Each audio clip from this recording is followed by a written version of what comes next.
Hello, আসসালামু আলাইকুম। শখের খামার ফরিদপুর ইউটিউব চ্যানেল এবং ফেসবুক পেজ থেকে ছোট্ট একটা শর্ট ভিডিও নিয়ে চলে আসলাম। তো আজকে আমি ব্রয়লার মুরগির ঘরের লিটারটা কীভাবে রিপেয়ার করলাম তো সে বিষয়ে আলোচনা করব। তো ভিডিওটিকে স্কিপ না করে অবশ্যই শেষ পর্যন্ত দেখবেন। যারা ইউটিউব চ্যানেল থেকে দেখতেছেন অবশ্যই চ্যানেলটি সাবস্ক্রাইব করে দিবেন, ভিডিওটি লাইক, কমেন্ট এবং শেয়ার করে অন্য ভাইদের দেখার সুযোগ করে দিবেন। এবং যারা ফেসবুক পেজ থেকে দেখতেছেন অবশ্যই পেজটি ফলো দিয়ে সাথে থাকবেন। তো ভিডিওটি শুরু করা যাক। আসলে যারা ফ্লোরে মুরগি পালন করেন তাদের আসলে লিটার নিয়ে খুবই দুশ্চিন্তায় থাকতে হয়। আসলে লিটারটা নষ্ট হয়ে গেলে তো কীভাবে রিপেয়ার করবেন তো সে বিষয়ে কিছু আলোচনা করব। তো প্রথমেই বলে রাখি, আসলে লিটারটা নষ্ট হয় কিন্তু লিটারটা যদি আপনি না চালেন, অর্থাৎ লিটারটা যদি আপনি নাড়াচাড়া না করে দেন 2-3 দিন পর সেক্ষেত্রে কিন্তু লিটারটা বেশি নষ্ট হয়ে থাকে। তো লিটারটা নষ্ট হয়ে গেলে কিন্তু আসলে আপনার ঘরের মধ্যে অ্যামোনিয়া গ্যাস হয়। তো অ্যামোনিয়া গ্যাস থেকে কিন্তু মুরগির ঠান্ডা লেগে যায়। তো অ্যামোনিয়া গ্যাসের কারণে মুরগির ঠান্ডা লেগে গেলে অ্যান্টিবায়োটিক ছাড়া কাজ হয় না।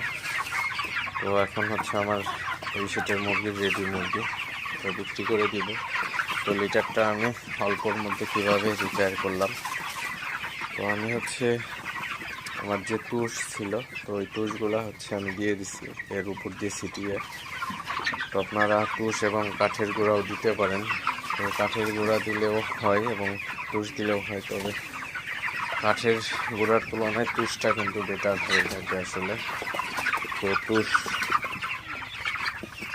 কাঠের গুঁড়ার শোষণ ক্ষমতা বেশি থাকলেও কাঠের গুঁড়া উড়ে মুরগির চোখে যেতে পারে, মুরগির আসলে সমস্যা হয়ে যায়, মুরগির ঠান্ডাও লেগে যায় অনেক সময় কাঠের গুঁড়া দিলে।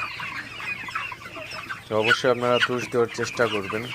তো তুষ দেওয়ার পরে আপনারা লিটারের উপর দিয়ে আমি লিটারের উপর দিয়ে কিন্তু আমি তুষ ছিটিয়ে দিচ্ছি।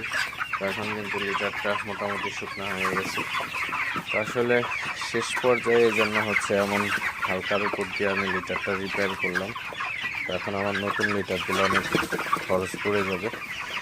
তো আমি এখন যেভাবে লিটারটা আমি ঠিকঠাক করে দিচ্ছি, তো এইভাবে আসলে আমার মুরগি আর 2 দিন ভালোভাবে থাকতে পারবে, তো কোনো সমস্যা হবে না।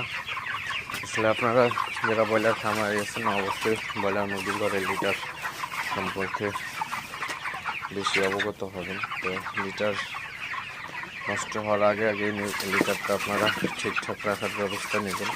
তো লিটার ব্যবস্থা ভালো থাকলে আমার কিন্তু মুরগিগুলোও ভালো থাকবে। তো আপনারা দেখতে পাচ্ছেন আমার মুরগিগুলা কিন্তু মাশাআল্লাহ খুবই পরিষ্কার আছে।